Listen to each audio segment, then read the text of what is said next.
जाने वाले को जब भगवान स्वयं नहीं रोक पाए, तो फिर हम और आप क्या ही उस शख्स को, उस इंसान को रोक लेंगे जो जाना चाहता है, जिसके लिए हमने सारे एफर्ट्स किए, सारे प्रयास करे, सारी वो चीज़ करी जो हमें हमसे हो सकती थी, जो हम कर सकते थे, उसके बावजूद जो हम अपनी 100% उसके लिए कर सकते थे, हमने वो चीज़ करा।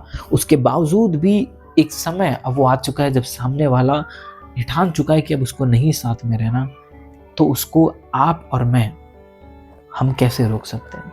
जो कि शायद विधि का विधान भी है कि nothing is permanent in this world accept changes. परिवर्तन ही संसार का नियम है। आया है सो जाएगा, राजा रंग फकीर। जो आया है, जो रिश्ता बना है, वो एक समय तो टूटना तय है। किसी का 1 साल में, तो किसी का 2 साल में, तो किसी का 20 या 50 साल में। टूटना तो जरूर है, क्योंकि जो कुछ भी मटेरियलिस्टिक है वो समय अनुसार, over the period of time, वो चीज़ें चेंजेस तो होंगी। और उस चेंजेस के अकॉर्डिंग अगर हम खुद को चेंज कर लें, तो शायद ये सबसे बड़ी बुद्धिमत्ता होती है। वो सबसे बड़ी चीज़ है जिसके चलते हम अपने आप को बहुत सारे स्ट्रेस, बहुत सारी एंजाइटी, बहुत सारी चिंताओं से खुद को बचा सकते हैं, केवल एक चीज़ को अपने जीवन में एक्सेप्ट करके कि यस, कुछ चीज़ें जिस पर हमारा नियंत्रण नहीं है, उन चीज़ों पर हमें अपना ज़्यादा नियंत्रण के लिए एफर्ट करना भी नहीं चाहिए, ना रोना चाहिए।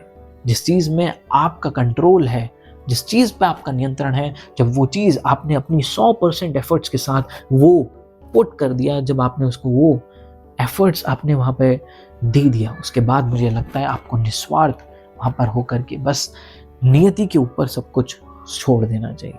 जिस इंसान के लिए आपने शायद वो सारी चीज़ कर दिए जो आप कर सकते थे, जो एफर्ट्स आप सब कुछ हर प्रकार से उसके लिए कर सकते थे, आपने जब वो सारी चीज़ें उसके लिए कर दी, उसके बावजूद भी अगर वो इंसान जाना चाहता है, तो ये चिंता का विषय शायद आपके लिए नहीं, उसके लिए होना चाहिए कि क्या वैसे इंसान को छोड़कर अपने जीवन में सुखी रह सकता है, जिस इंसान ने उसके लिए हर वो चीज़ करी है जो शायद हर कोई नहीं कर सकता। वो एक कीमत अदा करी है जो शायद हर कोई लुटेरा, हर कोई लूटने वाला इंसान कभी सोच भी नहीं सकता। तो इसीलिए जो इंसान अब जा रहा है या फिर उसको नहीं रहना, तो मुझे लगता है कि आपको अपने उसके इंडिविजुअलिटी से कनेक्ट कभी नहीं करना चाहिए। अक्सर हमें सोचते हैं कि यार क्यों जा रहा है, मैं, मेरे को छोड़कर, लेकिन उस समय में अगर हम ये अपने आप को ये समझाएं, या ऐसा कोई समझाने वाला हमें मिल जाए कि भाई आप नहीं छोड़ रहे, ये सब नियति के हाथ में है। ये जो बाहरी प्रकृति है उसने बनाया ही ऐसा है कि आप कितने समय तक, कब तक, किस शख्स के साथ रहेंगे, ये शायद हमारे हाथ में नहीं है। हमारे हाथ में केवल है तो हमारे एफर्ट्स। अगर ऐसा होता तो मित्रों, एक जवान बेटे जिनके लिए माँ बाप ने बचपन से लेकर सब कुछ किया होता है, एक क्षण में उनकी मृत्यु हो जाती है।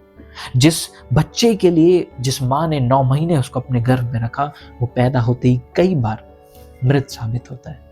तो क्या उसमें उस माँ का हाथ है? क्या उसमें उसका कुछ दोष है? नहीं। क्या उसमें उसका कोई नियंत्रण है? नहीं। तो केवल उसे इस चीज को जीवन में मान लेना चाहिए कि हो वही सो जो राम रचि राखा। भैया, जो लूटाने वाला होता है ना, उसे कभी भी चिंता नहीं होती, उसे कभी भी भय नहीं होता, उसे कोई विषाद नहीं होता, उसे कोई भी एंजाइटी, स्ट्रेस नहीं होता, क्योंकि वो लुटाना जानता है, वो नियति के स्वभाव को जानता है, वो काल के चक्र को जानता है। इसीलिए वो सिर्फ इस चीज को दिल से जानता है कि बस मैं लुटाना जानता हूँ। वो क्या कर रहा है, कैसे कर रहा है, उसके क्या चल रहे हैं, वो क्या सोच रहा है कि आगे जा रहा है, जो भी कर रहा है, मैं उसको बांधूंगा नहीं। मेरा प्रेम है, प्रेम बांधना नहीं, मुक्त करना सिखाता है। मैं बांधूंगा नहीं, रोकूंगा नहीं, उसको रिस्ट्रिक्ट नहीं करूंगा, समझाऊंगा, रोकने का प्रयास भी करूंगा। जो उसकी प्रॉब्लम है उसको सुनूंगा, अगर क्या पता कुछ मेरी तरफ से कुछ कमियां हों, उसको ठीक करने के सारे एफर्ट्स करूंगा। लेकिन उसके बावजूद भी अगर कोई इंसान बिल्कुल ही निर्णय बना चुका है कि नहीं भाई, मुझे रहना ही नहीं है, मुझे जाना है, मैं खुश नहीं हूँ, ये वो, तो बस शायद हमें लगता है कि उस समय हमें ये सोचना चाहिए कि जो अवश्यम भावी है वो हो कर रहे हैं। जब जाने का प्रयास, जब भगवान ने भी जाने वाले को रोकने में सक्षम हो गए, तो फिर हम और आप कुछ भी नहीं है। तो इस समय में खुद को परेशान करना बिल्कुल भी नहीं चाहिए, क्योंकि अगर आपने वहां पे सब कुछ कर लिया, तो मित्रों उससे बेहतर शायद अब और आप कर भी क्या सकते हो। और उसके बाद अगर वो जाता है तो शायद आपको सोचना चाहिए कि प्रकृति का शायद एक डिसीजन है। चाहे आपको ये सोचना चाहिए मेरा नहीं, शायद हो सकता है मेरा कुछ भाग्य में होगा, या फिर मेरे पुराने पिछले जन्म होंगे जिसके चलते मुझे इतना किसी के लिए पे करना होगा, किसी के लिए मुझे इतना एफर्ट्स करना होगा, तो मैंने किया। अब ठीक है, वो जाना चाहता है तो ओके, कोई बात नहीं। प्रकृति ने दिया है, भगवान ने दिया है। त्वदीयम वस्तु गोविंद तुभ्यमेव समर्पे। हे गोविंद, देने वाले आप हो तो लेने वाले आप हो, ठीक है। त्वदीयम वस्तु गोविंद तुभ्यमेव समर्पे। आप ही का दिया हुआ चीज था, आप ही का दिया हुआ एक चीज थी और आप ही ने ले ली जैसी इच्छा।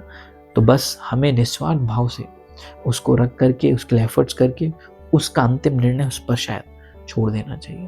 क्योंकि कुछ चीज़ें प्रकृति के हाथ में होती है, विधि के विधान के हाथ में होती है, और जिस चीज़ में आपका ज़्यादा नियंत्रण नहीं, जिस चीज़ पे ज़्यादा आपका कंट्रोल नहीं, शायद उस चीज़ को आपको भगवान का फैसला मानकर उसको स्वीकार कर लेना चाहिए, उसको एक्सेप्ट करके आगे बढ़ना चाहिए। और जैसे ही आप उस चीज़ को दिल से एक्सेप्ट करते हैं और एक पॉजिटिव एंगल से एक्सपेक्ट करते हैं, जैसे ही आप उसको नेगेटिव नहीं, पॉजिटिव एंगल से एक्सेप्ट अपने जीवन में करते हो, तो वैसे ही आपके अंदर एक अलग ही पॉजिटिव वाइब आती है, एक पॉजिटिव चार्ज आता है जो आगे आपको लाइफ में दिल खोल के प्यार करने के लिए, दिल खोल कर एफर्ट्स करने के लिए, दिल खोल के प्यार लुटाने वाला बनाती है। आपको एक अमेजिंग पावर, आपको एक अंदर से एक बहुत ज़्यादा पॉजिटिव पावर, एक स्ट्रेंथ प्रोवाइड करते हैं।